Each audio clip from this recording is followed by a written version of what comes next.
what are the impacts when people can't afford their medication? Thank you for the question. Through you, Chair. Very, very similar to what our colleagues at JDRF are talking about. Someone who lives with type 2 diabetes will also have serious complications if they can't access the medications that they need.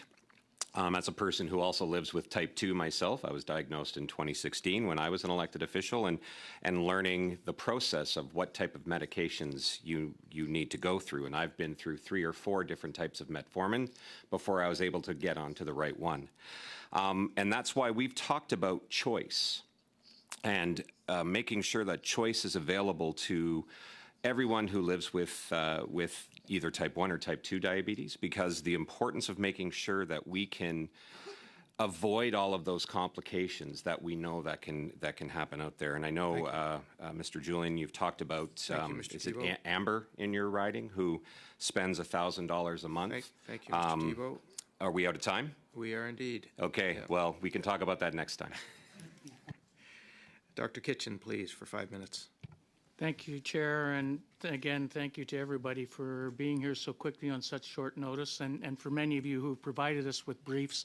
I greatly appreciated to see that in advance, and to have them here to unfortunately, I'd love to go over each one of them with every one of you individually. It is appreciated, and so I think I'm trying to be as quick as I can to ask questions. And so, Mr. Williams, you've indicated to us that you met with the minister yesterday. Did the government actually come to you before as they were standing and setting up this plan any time before that, or was it purely an opportunity to speak with the minister yesterday? Question. We talk with the governments regularly, mostly on the implementation of the framework. We did not talk about the specifics of this bill before. Thank you. And we've heard that from many groups, in particular yesterday, where there's been a lot of concern about no one discussing it. It's from the provincial health ministries all the way up to individual, whether it's diabetes, et cetera, and experts along those lines. So appreciate those comments. You know, it's part of what you sort of talked to is you said when your conversations with the minister, and the minister was here yesterday, and he basically said that trust me, everything's going to be good. And apparently, from what I'm hearing you say, that's what he said to you. Trust me, it's going to be good.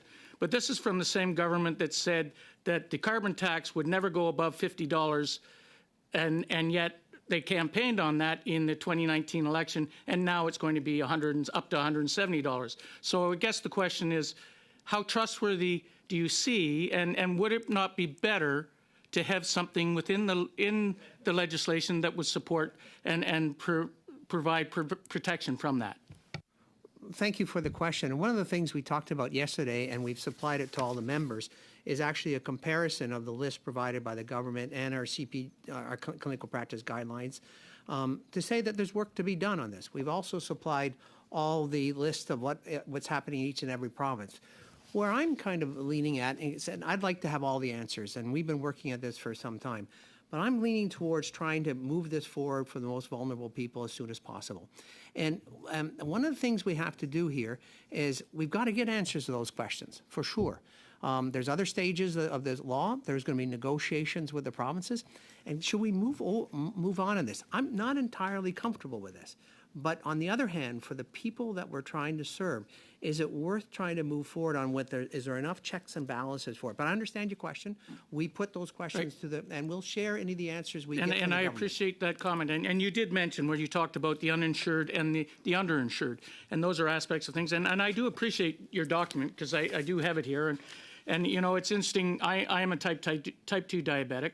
And to you, Mr. Thibault, I too went through a number of aspects, and my wife as well, on what metformins would be there. And I appreciate the comments in here where you've listed the differences and where you've indicated that the FINH is, or basically the plan that they have is better than the plan that was proposed by the government. And we got that information as well from First Nations yesterday to indicate that avenue is there. And basically the clinical guidelines are there, which are very appreciative too. The challenges, and I see where, for example, under Quebec, where we see the listings here, they're either restricted, in other words, they need to have permission to get them, or they're listed. And they're the most prevalent of all the provinces. In Saskatchewan, and I'm on Jardiance, and ultimately it indicates that it's a restricted, and that's true. I need to get permission from my doctor in order to get that aspect of things. Those are huge challenges that are there, and where we don't have doctors available to provide that even to provide such that we can get that done. So the challenges we have as we move forward along that is the plan that's being proposed basically is a very basic plan, but there's no avenue to indicate that it would change. There's no avenue to indicate that as more, and that's what we heard from different people, is that as medicines improve, that list would be changed. Do you not see that as well as something that is an amendment that might be available that we need to be putting in this legislation to make certain that that is complied with? Thank you very much for the question. And that's why we put in our second recommendation, the principle of continued improvement of care. We have to make sure that as new medications come up, and our clinical practice guidelines change from time to time as we get new evidence, that we have to have a system that allows for it. And it shouldn't be just the system of the older medications, but it should have a capability of it. So our recommendation would be that principle would be built in. And again, discussions we had yesterday, we expressed that. We understand that's there's an opportunity, and ultimately, it's discussions, and I hope every province will also embrace that principle, and that will build a stronger system other than that base list that we saw tabled with the government that the minister once again said that will grow, but we'd like to see how much it will grow in the discussions with those that know. And again, I really would like us to get to the next level so we can have discussions with the healthcare providers to understand some of those questions. Thank you very much. Thank you, Mr. Williams. Next, Dr. Pawlowski, please, for 5 minutes. So C64, except for diabetes medication and contraception, does not create a single payer system. We don't know what the national pharmacare system is going to look like at the moment. Not necessarily, by the sounds of it, a single payer system, but Ms. Egan, in response to the idea of a single payer system, you kind of said, well, this is wasteful because all Canadians would have to pay for it with taxes, which is true.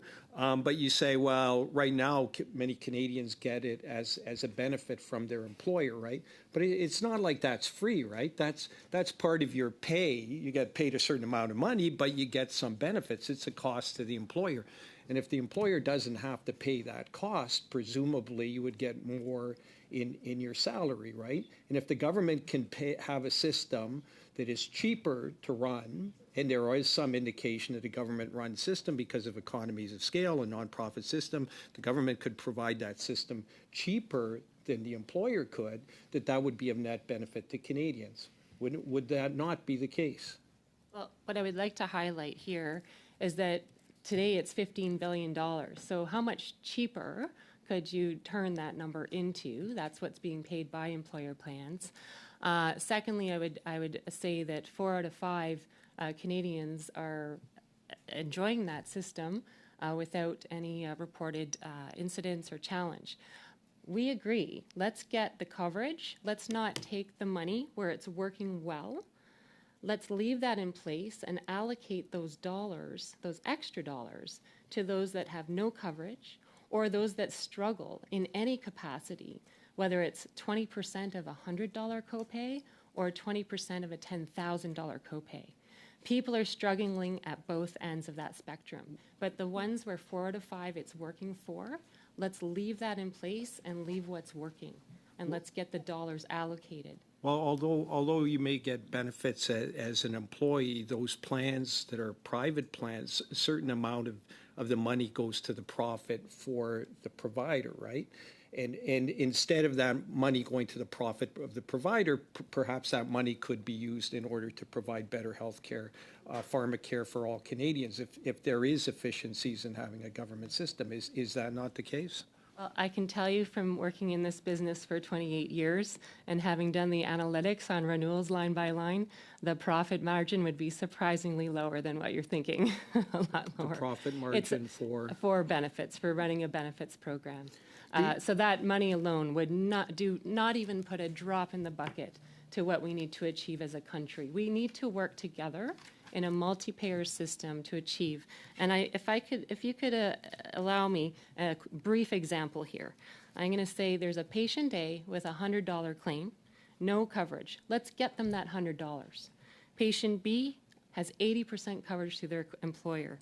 Employer plan pays 80, the patient pays 20. Now that patient is struggling. Let's figure out how to get them that $20. In the third example, if I may, there's a third one where there's an 80% coverage and the employer pays 80, the patient pays 20, 4 out of 5 people, that's working great. Why disturb that? So- the last one is a fourth scenario where people have 2 spouses, 80%, and they coordinate, there's 0 out of pocket. Works great. Scenario 1, single payer, government pays 400. Can I interrupt? Scenario 2, it's 140. So I want to ask a question because pretty well everyone said a limitation of a single payer system is, and I would challenge this, but they all say, well, those systems are all kind of limited in what they provide. How about if you want a newer medication? How about if you want a brand product? That's not allowed in those kind of single payer systems, but it could be. There's nothing to stop it. But how about there's nothing to prevent an employer, if there's a single payer system, for an employer to offering additional benefits, so kind of a top-up system, just as now as through Canada Life, I think, if we go to the hospital, because we get Canada Life insurance, we can get a single room instead, or a room with one other person or something. That's a benefit that you get from Manual Life that you would otherwise not get. But that's what's offered. So couldn't an employer offer a system that provides that kind of top-up coverage, so there would still be that choice if people wanted it? And a number of people have all kind of said, well, that's the problem with the single-payer system. So here's the challenge. A brief answer, please. Challenge lies in confusion. Look at dental. How many people think that the coverage is the same and they go to cancel it, and then you're left with nothing. So this way, shifting that cost entire to the public system would be at great risk. We have a longer list of covered medications that get faster under the employer system that we need to protect and have in place. We need that system to help people that can't afford both base medications and those high costs. Let's keep innovation coming to Canada with those therapies for cancer and other conditions that are costing tens of thousands of dollars for patients that are struggling to afford even Thank a you. 10% copay. Thank you. Thank you. Monsieur Blanchet-Tionca pour 2 minutes et demie. Merci, Monsieur le Président. Je poursuis. Thank you. I'd like to continue with Mr. Morin. Mr. Morin, according to some of my parliamentary colleagues, the status quo would cause a catastrophe in Quebec. So my question to you is whether it wouldn't be better to be able to opt out unconditionally so that we ourselves, as we've been doing for nearly 30 years, improve our pharmacare system. Yes, and that is what our organization proposes. Our system isn't perfect, as I said earlier. In some cases, people who are privately insured may have to pay the $1,000, so we need a system that protects against that. We may need other measures as well. We've heard that it can be very difficult for rare drugs, and sometimes it can be hard to find a doctor. It can be very hard for some patients. Therefore, I think we need to reduce silos and make it easier for these patients to access care. This is something we could address within Quebec. Now, in addition, in Quebec, we have the INES, the Health Excellence Institute, which takes decisions on what should be included in the list. As a pharmacist, I would say that 99.9% of the time I support these decisions because they are not based on logistical factors having nothing to do with the data, but rather they are based on the effectiveness and relevance of the drug? Because we know the pharmaceutical industry can accomplish a great deal, but sometimes certain drugs may be more expensive, and that institute carries out the analysis in great detail, and that's all part of what makes our system good quality. Now, Mr. Morin, according to a report, 94% of Canadians agree that we should increase community-centered health services. You talked about that. We know that the federal government ought to pay 35% of the costs in Quebec, but is currently only doing 22%. Will that really enable community-based health services and pharmacy services to increase?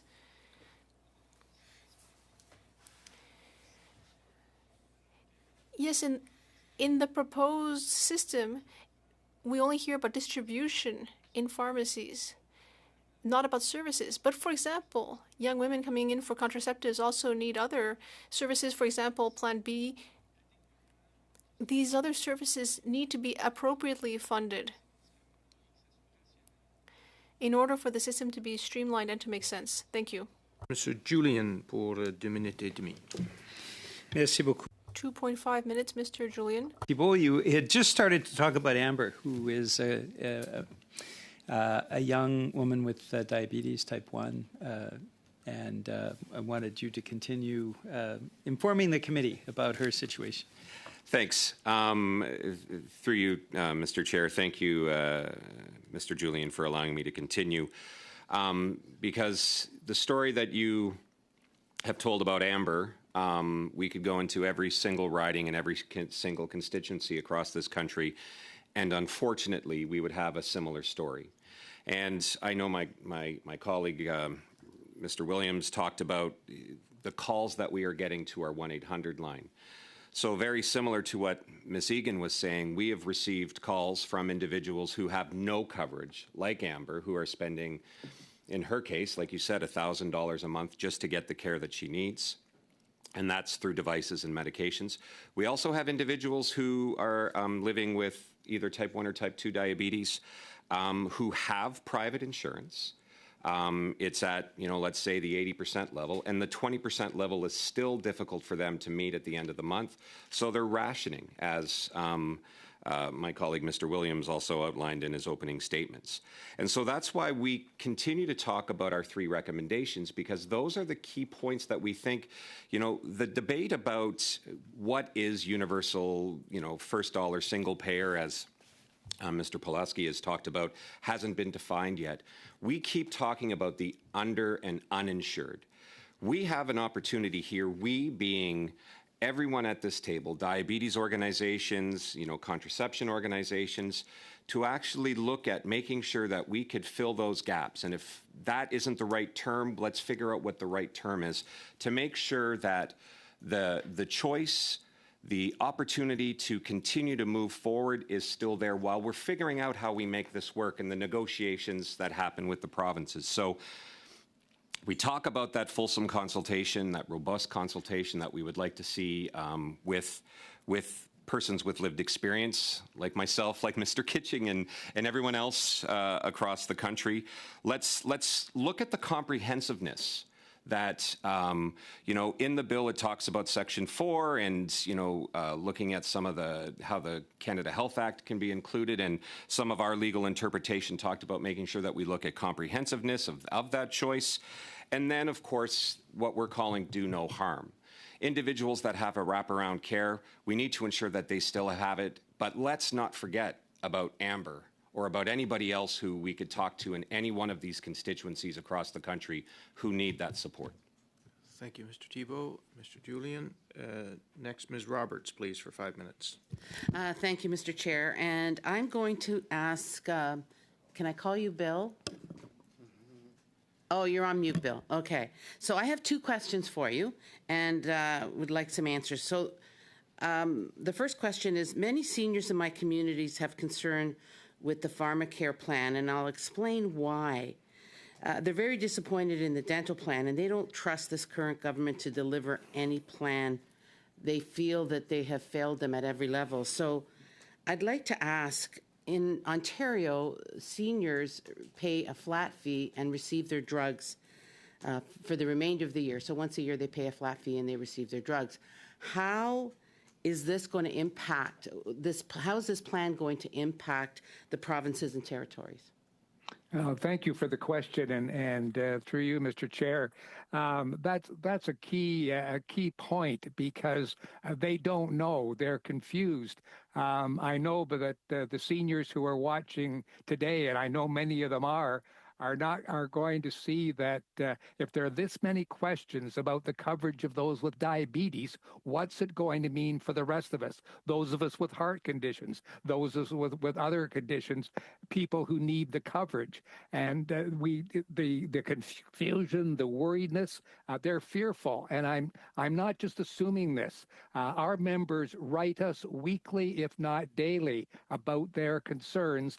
And why is this going so quickly? Why don't we know what's going to be covered? I had a woman call me the other day who said, my husband retired last fall and then he passed away. I still have his drug coverage, but I can't afford my payment part, but I'm told that I can't get rid of it and get on to the new program. Well, whether or not this is going to be changed or not in the future, that's the kind of thing that's worrying seniors. And when they hear a discussion like they're hearing today, whether they're in Ontario, in Nova Scotia where I am, or out in BC, they're worried about what they see as an incomplete framework. Thank you for that. And you mentioned in your statement, in your opening statement, that the Ontario Plus plan and how it didn't have any benefits for young people. Well, we know what happened in 2018. The provincial Liberals got killed. What did you mean by that? It meant that there was confusion in its operation when it first came into play. There were many people that fell between the cracks. Eventually, it seems most of those have been picked up, but there were people who were without the ability to get their medications from the time that the program is introduced until they got through the paperwork of getting it. And if seniors, if older Canadians have to stop even for a month or 2 months taking their medications, that's going to create very severe problems. We can't let that happen with this plan. So I guess what we should do is put the patients back in patient care instead of the government. Would you agree with that statement? I would absolutely agree. You know, what we have now, one of my colleagues pointed out, is kind of like a mismade quilt. It's a patchwork with gaps in it covering everybody. What's being proposed now is more like a burlap sack. It's kind of lowest common denominator with holes in it. We need a tightly knit quilt. That's what seniors are looking for and want to have. And whether or not the future will allow us to see things will be better and changed. Right now, they're really wondering why we're rushing this through with no consultation with our group and very few others. Thank you for that. And I have a question for, can I call you Caroline? So the plan that you've explained to us, and you said that there's not a huge profit for companies. Can you tell me the difference between what the government is offering on the pharmacare plan and what it eliminates for current plans that people have? Yeah, so when it comes to that list of drugs, I think this is what you mean, it would be far less extensive. We've been talking about that a lot today. So overall, province by province and employer plan by employer plan, it's a 40 to 50% difference in drug list of what is covered. So that's the main difference, is there's a higher list of drugs, longer list of drugs, and with the money, if we spend it with smart solutions, we can get that right coverage to people for more health conditions, or a longer list within the fields of the conditions we're talking about today. What I want to also add is that, you know, our advisors on the ground, the thousands that I mentioned across Canada that look after the 65,000 employer plans, we see province by province the models of how they are built today, what's working, what's not working, what are the pain points. And they look after not only the drug portion, but we're talking dental, vision, disability, paramedical, the mental health and wellness aspect of plans. So this is what is a comprehensive package that, again, 4 out of 5 Canadians are enjoying and seeing work well. Let's pay attention to the 1 in 5 that are having affordability and access challenges. So Thank you, Ms. Egan. Thank you, Ms. Roberts. Next up, Dr. Hanley for 5 minutes. Thanks. Thanks very much for everyone's testimony and for the range of expertise and expert opinion that we have today. Really, really welcome. I've heard some maybe disparaging comments on the dental program. I just want to point out on that note that 100,000 Canadians have been served so far by the Canadian dental program, many for the first time. So to me, this is a model of success, early success of a great program. And I think there are some things we can emulate with the proposed C64. Mr. Van Gorder, I want to go back to you. Thanks for appearing. I'm mesmerized by your backdrop, I must say. I want to you wrote an editorial actually about pharmacare, and you talked about the successful collaboration between the federal government and PEI in 2021. And I wonder if you wanted just to comment briefly on that, on how that was a successful federal-provincial collaboration. Well, thank you very much for the question, and through you, Mr. Chair. I think that we think that the agreement between the federal and provincial government in PEI was a model that many other provinces can emulate in taking the money that was available, examining exactly where the gaps are and the needs of coverage, and then applying the money specifically to those areas rather than trying to spread the money over like my burlap sack over the entire issue. It was a particularly focused and effective way of using the money, and we think that in the long run it will prove very effective for especially the seniors in that province. Thank you, Ms. Egan. I was intrigued by your comment in your opening remarks about updating the Canada Health Act, and then you mentioned the importance of, for instance, coverage for outpatient cancer therapies. We know how big of an issue that is, but I wondered, have you done any analysis on what it would actually take to update? like, can you tell me a bit more about what your vision is there? I know that's outside of the scope of C64, but I am intrigued.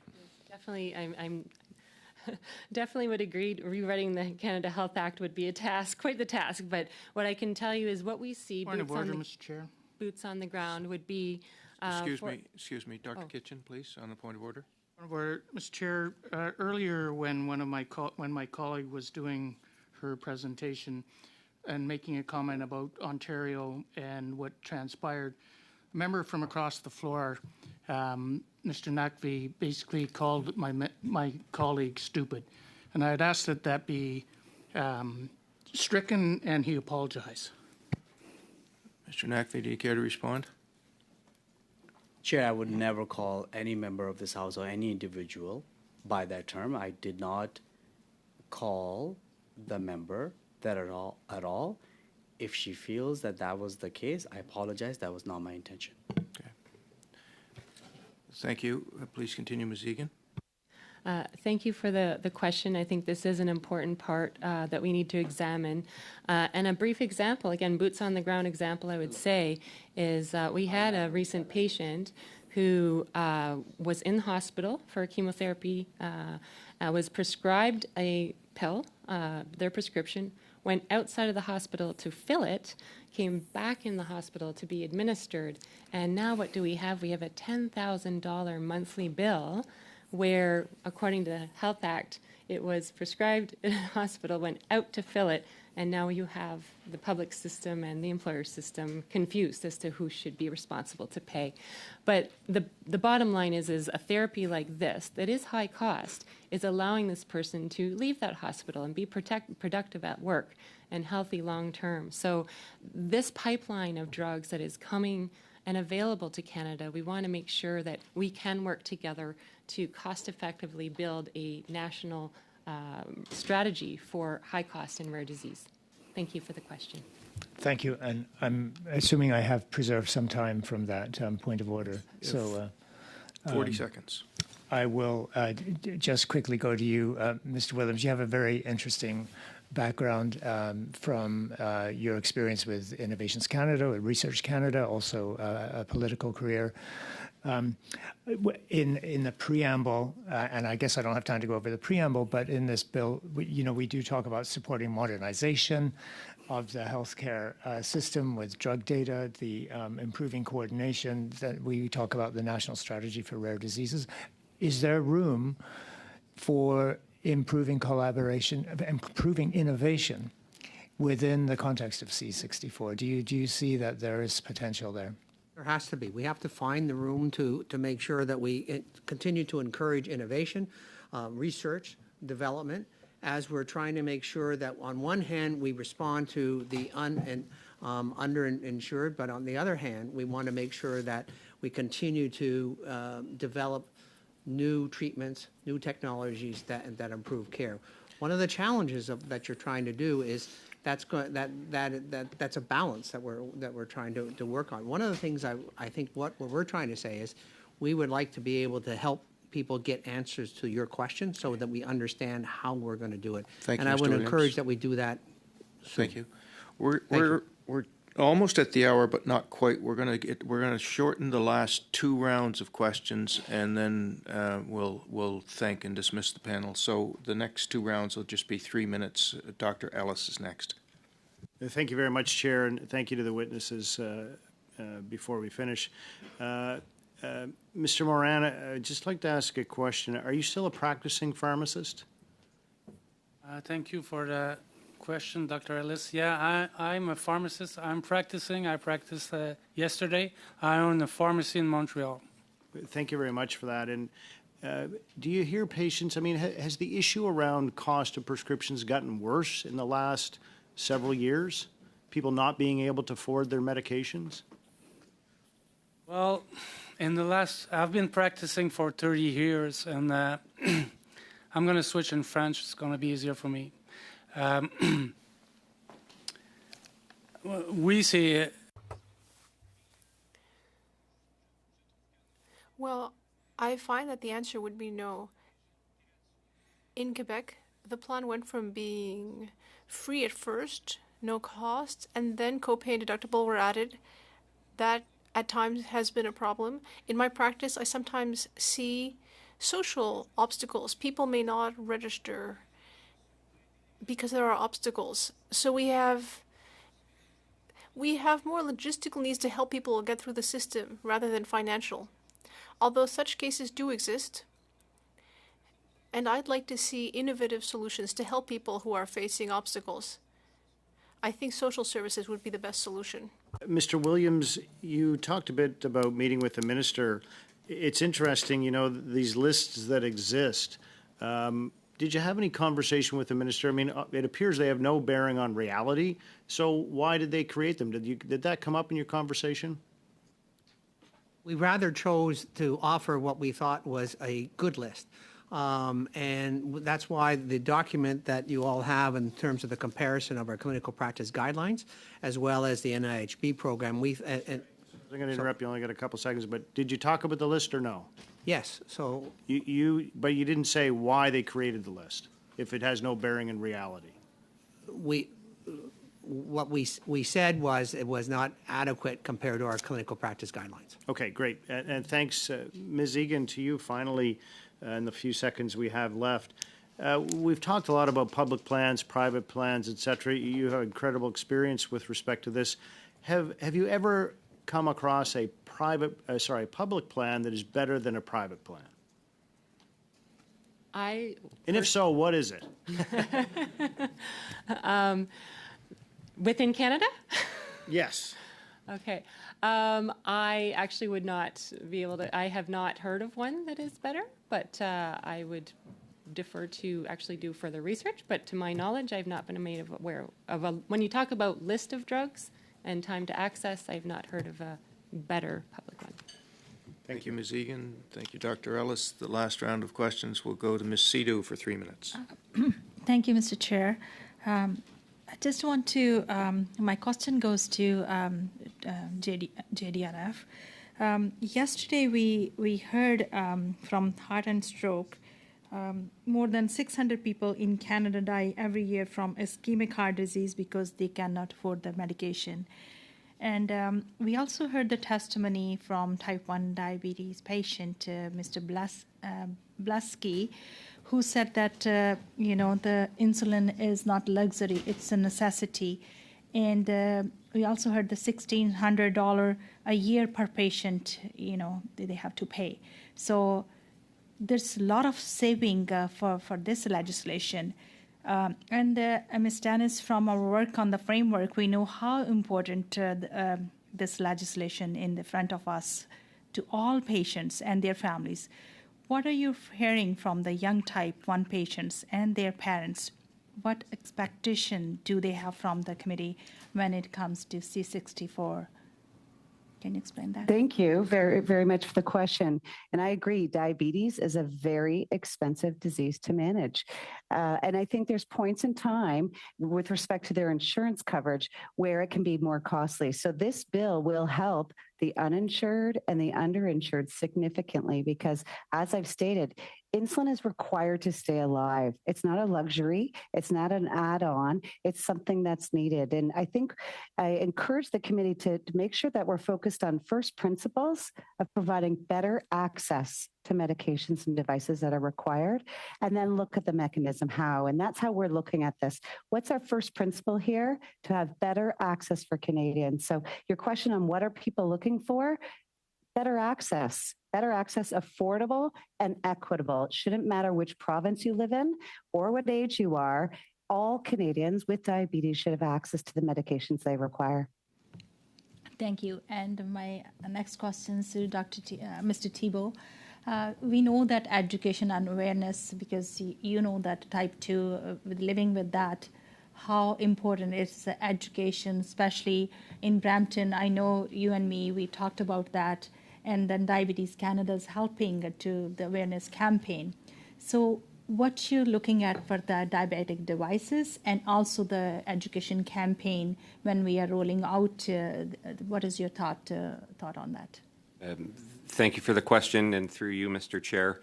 As an individual who also is fortunate enough to wear a continuous glucose monitor, it has completely changed the way I can manage my diabetes. It's allowed me to stay in the green for those of us that have it and understand what that's all about. And so making sure that we can get access to devices, and I know we're going to talk about the device fund in another time, that is an absolute game changer for people who live with type 1 or type 2 diabetes, and making sure that everyone can get access to that. And I think the device fund, that when we do have the opportunity to start talking about that in more fulsome discussion, because right now it's pharmacare, we are going to be able to rise all boats.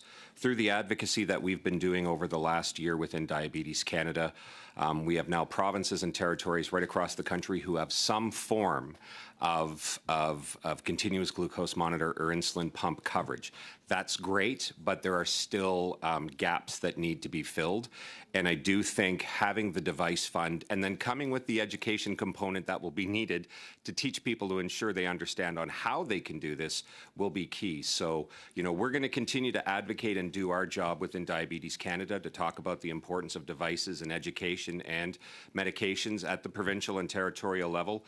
We work with NIDA as well, who was here yesterday on the Indigenous component. We do a lot of work with JDRF as we met with the minister as a team yesterday to talk about some of the clarity that we're looking for on choice, and we were thankful to hear that. And as such, we'll continue to be a strong voice for the people who are living with diabetes in this country. Thank you, Mr. Tebow, and thanks to all of our witnesses on this panel. It's hard to get time with a panel that's so diverse and large. But Ms. Denise, we very much appreciate you sticking with us to get the technological issues resolved, and appreciate your participation and everyone's participation. So thanks to all. We're going to suspend now until 3:30 to allow these witnesses to take their leave and the next ones to get in. So thanks again, and have a good weekend, everyone. We're suspended until 3:30.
To order, and welcome our final panel of witnesses. In accordance with our routine motion, I'm informing the committee that all remote participants have completed the required connection tests in advance of the meeting. See, we have, so joining us for this panel, we have as individuals Dr. Marc-André Gagnon, Associate Professor at the School of Public Policy and Administration at Carleton University, Dr. Stephen Morgan, professor at the University of British Columbia, appearing by video conference on behalf of Action Canada for Sexual Health and Rights, Dr. Wendy Norman, Public Health Agency of Canada Chair, Family Planning and Research, and from Best Medicines Coalition, John Adams, Board Chair.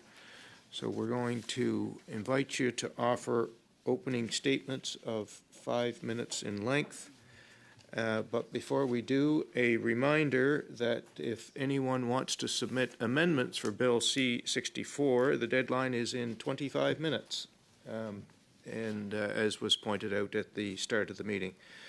So we're going to proceed now with opening statements in the order listed on the notice of meeting. So we're going to start with Dr. Gagnon. For 5 minutes, welcome to the committee. Dr. Gagnon, you have the floor. Merci beaucoup. Thank you very much. My name is Marc-André Gagnon, and I am a public policy professor at Carleton University. I have been working in the area of pharmaceutical policy for 20 years. I have written over 150 articles, chapters, and reports on this matter, and I have no conflict of interest.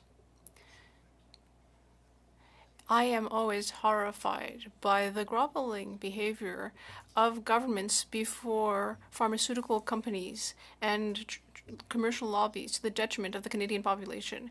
Data is clear. A public universal Medicare plan, as recommended by the Hoskins report, will offer better access to drugs for all Canadians, but also it will reduce costs by about 20%. And yet we are not moving forward fully. Only coverage for contraceptives and diabetes medication has been announced. This would continue keeping in place our public-private hybrid model, which on a global scale has become a model of inefficiency and waste. We have our fragmented patchwork system in Canada. It is not equitable, and it is not efficient. It's not consistent. And some think that we can patch it up with new pieces, but no, the real problem is that it is fundamentally a patchwork system.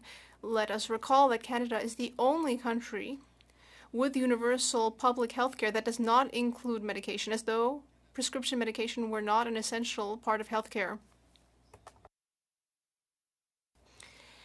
Our per capita medication costs are the third highest in the world after the US and Germany.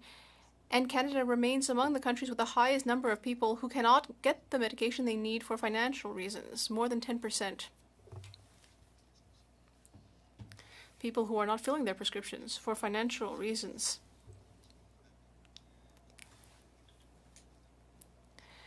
Now, I've heard today from a number of people with clear conflicts of interest who are proposing a system with mandatory private systems like in Quebec, which is the only place in Canada where the per capita cost is more than Germany's. So in fact, that means that if we were to imitate such a system, we could become the second highest cost location in the world after the States. So this system of coverage has high costs, and also it takes on the costs of high cost medications for the public coverage system.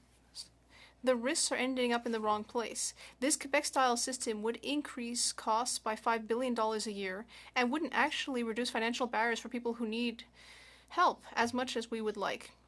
So there would be mandatory private insurance, which wouldn't actually cover risks. These risks would be dumped onto the public coverage system. The idea here would end up having us pay more for an ineffective system. It would make private plans mandatory, undermine our capacity to negotiate lower prices, and end up asking the public system to pay to cover the risks of the private system. This insurance is not even ultimately covering risks. What a remarkable idea. And what we're seeing is that there's an obstacle to creating a universal public system, as the Hoskins report suggests. And the problem is that too many stakeholders, including provincial and territorial governments, are actually benefiting from the current system with opaque prices and confidential discounts. These public plans cannot actually cover the costs, so they shuffle them to other locations in our patchwork system. Look at Repatha, which is a drug for cholesterol. The official price is $6,000 a year, but because of the confidential rebate, it's only 600%. That's a 90% discount. This is ultimately a rebate to the payer. So in Quebec, a so-called insured person under the public system would end up paying a $23 a month deductible and a 33% copay. And so to get Repatha, they'll have to pay $1,200 a year out of pocket. And all of this for a drug which is only costing $600 a year. And in order to be insured in such a way, the patient will actually be paying a surplus of $731 a year. This is not insurance, this is a ripoff.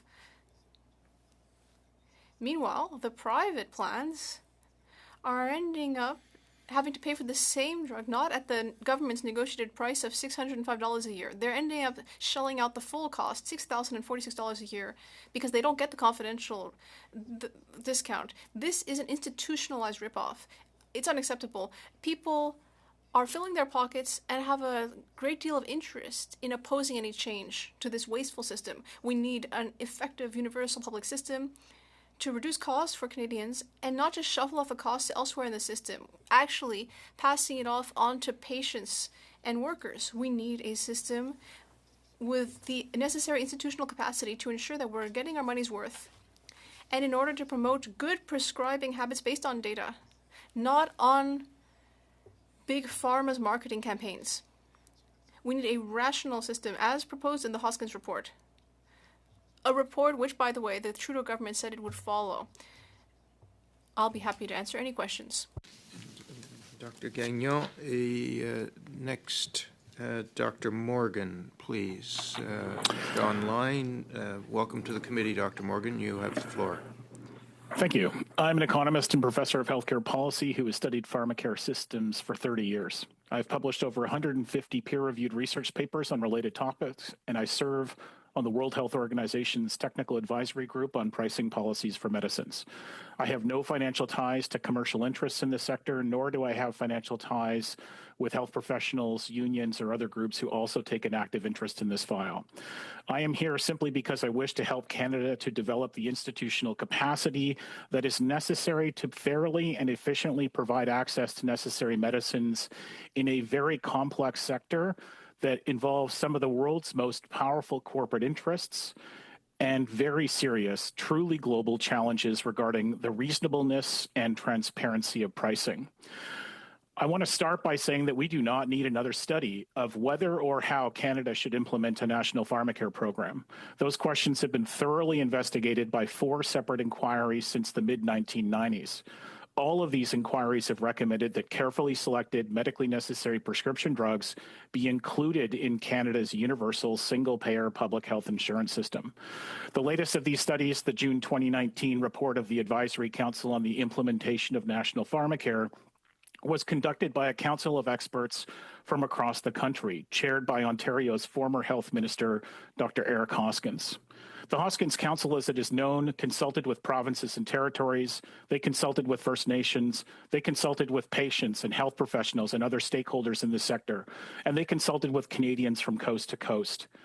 They concluded with a detailed and feasible plan for implementing a universal single-payer public pharmacare program that would save Canadians billions of dollars every year while improving access to medicines from coast to coast and reducing strains on our healthcare system.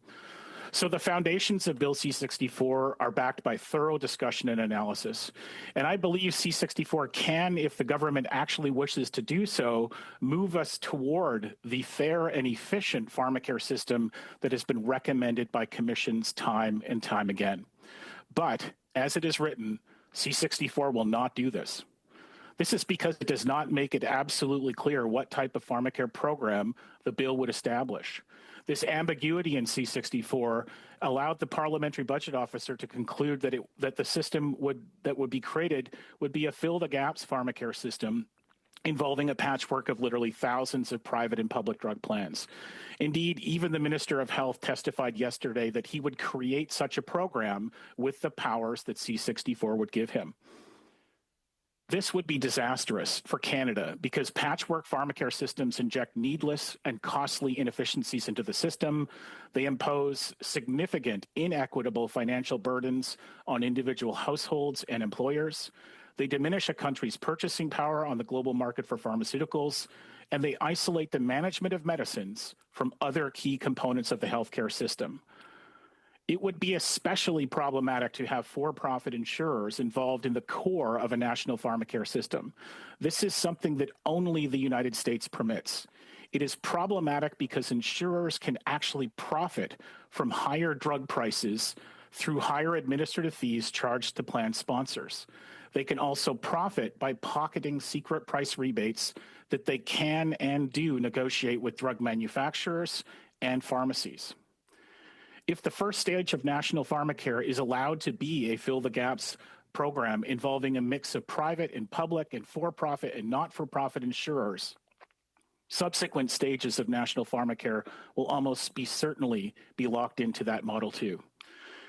If, contrary to the recommendations of its own advisory council on the topic, the government wishes to implement a fill the gap system, it can leave C-64 as it is because that is what this legislation will deliver. In that case, the NDP should understand that their supply and confidence agreement has been broken.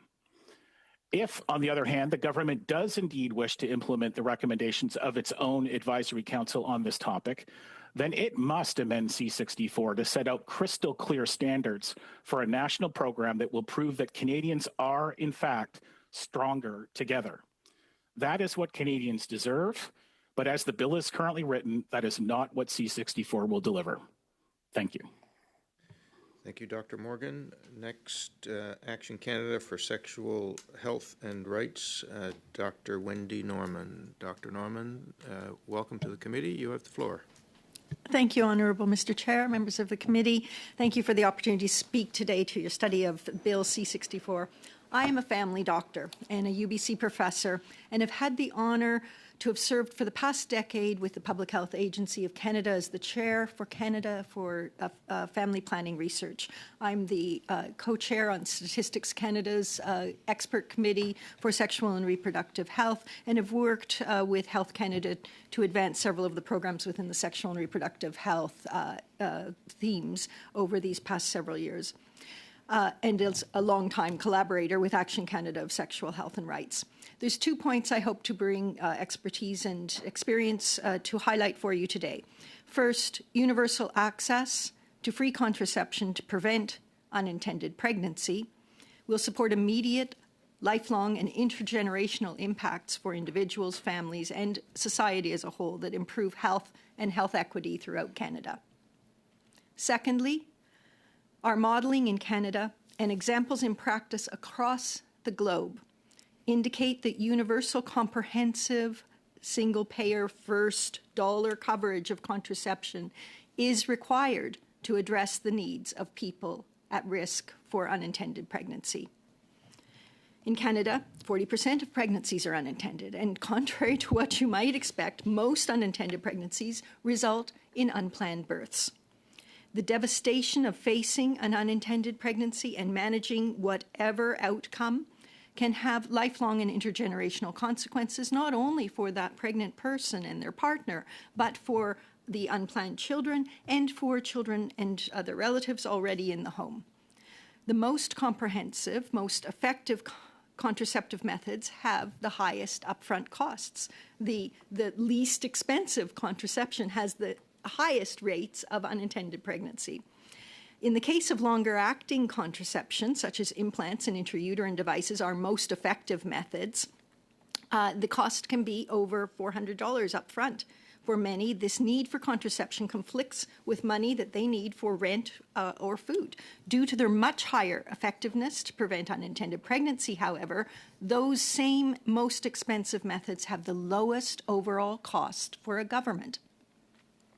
More effective contraceptive methods offer families a better and safer start for their planned and appropriately spaced children, while supporting family members to pursue advanced education, to better their opportunities to contribute to the workforce, to our economy, and to service in their communities. In contrast, people unable to afford to manage their own fertility face lower educational achievements, lower household income, higher exposure to intimate partner violence, and their children in turn suffer lower rates of food safety, adequate shelter, and rates of graduation from high school. Through a Canadian Institutes of Health Research funded UBC-led study from 2015 to 19, the Government of BC, Action Canada, and a wide range of our collaborators modeled the cost effectiveness for prescription coverage in BC. We found among people who experienced unintended pregnancy and sought abortion, only about 30% had access to any form of subsidy for contraception, and that contraception cost was the factor most related to those subsequent unintended pregnancies. For over 2 years, we worked with the BC government on variations of patchwork contraception coverage and comparing it to comprehensive coverage through the modeling process. We looked at all kinds of models to address specific gaps. In every case, as soon as we moved from universal comprehensive first payer, first dollar single payer systems, the rates of unintended pregnancy went up and the overall health system costs went up. With a model of universal coverage, the BC government most effectively reduces unintended pregnancy while lowering overall health system costs by over $5 for each resident of the province each year. Evidence from health systems around the world indicate that universal first payer prescription subsidy rather than partial fill the gaps is required to support health equity. Analysis after the institution of the U.S. Affordable Care Act determined a savings of over $7 for each dollar invested in contraception and contraception counselling. Similarly, Public Health England has found they're saving £9 for each pound they spend on universal prescription contraception. And an important factor here is that contraception is a stigmatized prescription.